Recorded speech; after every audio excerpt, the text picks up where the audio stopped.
Nigeria has 84 million hectares of arable land, but only 40% is cultivated for agricultural use. Two of the largest rivers in Africa are in Nigeria, and there is a population of over 160 million people. These are indices for a country that should be prospering through agriculture.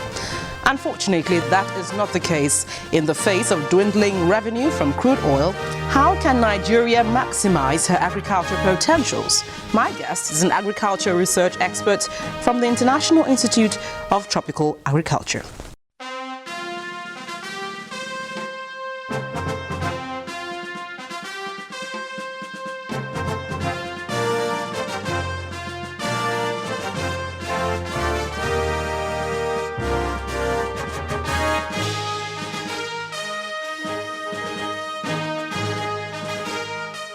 Hello there, thank you for joining me again on the program this week. I'm Gloria Umezuke. Nigeria has immense potential as far as agriculture is concerned. However, according to the former Minister of Agriculture and now the President of the Africa Development Bank, Dr. Akinwumi Adesina, nobody eats potential. Well, the question now is, how can agriculture be the new oil for Nigeria?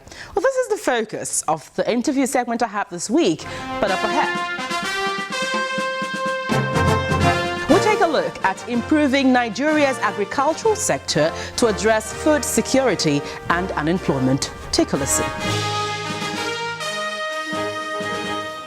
Nigeria is seen as the proverbial nation flowing with milk and honey. But it's not just in her over 160 million population, but also in the huge agricultural potentials. According to the Ministry of Agriculture, Nigeria has about 230 billion cubic meters of water and over 84 million hectares of arable land for farming. However, only 40% of the nation's arable land is being cultivated. Despite the huge potential, the nation is struggling to stake a claim in the global agricultural activity.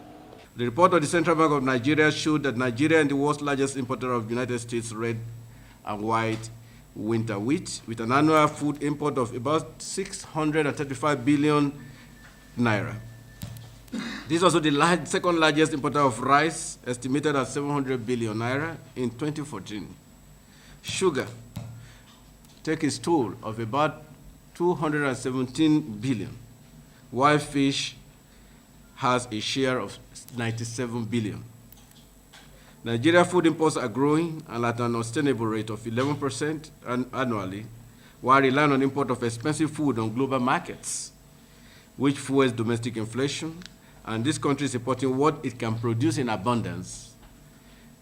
An import dependency is therefore hurting the Nigerian nation, Nigerian farmers, displacing local production and creating rising unemployment.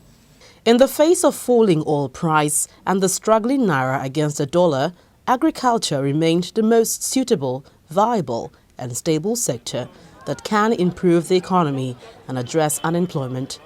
But the sector has long been neglected, though successive governments have made efforts to resuscitate the sector. We have left our tradition because of the distraction by the revenue from oil. And I think that is the crust of the matter. If there is no rain next year, I'm sure we'll all go hungry, because the little silos we have 33 of them, and the total capacity is about 1.3 million metric tons of product. It's almost empty now. But we consume up to 5 million, 10 million metric tons of food every year in Nigeria. If we don't hold what we can consume in 1 year, how can we guarantee that if there is emergency, there is drought, how can we take care of the population? So what should be done to improve agriculture in Nigeria? Nigeria has the potential. It has the potential to produce enough food to feed itself, to feed the rest of the ECOWAS region and beyond, because you have the manpower, You know, you have the manpower, you have the land, the soils generally quite fertile, not like in other countries where you have serious soil fertility challenges. You also, the weather, you know, is also favorable to a very large extent, except when you have droughts or floods, as was the case in 2012. So the potential is there, and if that potential is harnessed, Nigeria would certainly be able to meet its food needs, and also not only feeding the people, but with the value chain approach, be able to create jobs. We can use the information gathering system, ensure that our policies are evidence-based, and then we should identify priority programs and projects that will address the issues that came out of the analysis, and then we should monitor to ensure that we achieve the progress that we project for ourselves. Let us not look at the revenue from oil in the way we have been looking at it. We should look at it as a means for investing in our real values, in our real structures, in our commodities value chains, so that the tomato producer does not lose his products. They lose their products. They struggle to move it from Kano to Lagos. By the time they are in Abuja, half of the lorry is melted.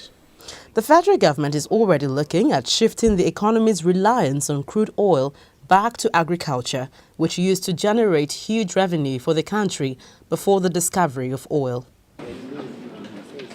The step to revive the sector saw the setting up of 4 committees to focus on different areas of agriculture. The committees include the Committee for the Resuscitation of the Textile Industry, the Committee for the Operationalization of the Federal Government Storage Facilities, Committee for the Development of Grazing Reserves, and Committee on the Revitalization of Agricultural Extension Services in Nigeria. He wants us to expand the base for agriculture, not just producing only primary products or food, but going into areas of fisheries. Currently, we are only producing 26% of the fish we consume. We need to increase that significantly. So we are encouraging Nigerians to acquire fishing vessels, large trawlers. We are also trying to do a lot of aquaculture, establish fish farms and so on all across the country. He's interested in the livestock sector. You know, he himself is also a dairy and a cattle farmer. So he's doing a lot of that, and we are trying to see, that's what you're talking about, diversifying. We have at least as many as 6 value chains in the livestock sector: poultry, sheep and goat, cattle that we hear. Cattle have both halal meat and also have the milk, halal beef, and also the milk component. We also have leather, and Nigerians are doing very well making shoes, making bags now.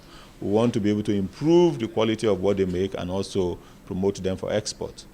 So these, and in addition to what we are doing currently, encouraging smallholder farmers by giving them high quality inputs, being able to link them with markets and ensuring that the entire ecosystem for agriculture works is what we're trying to do.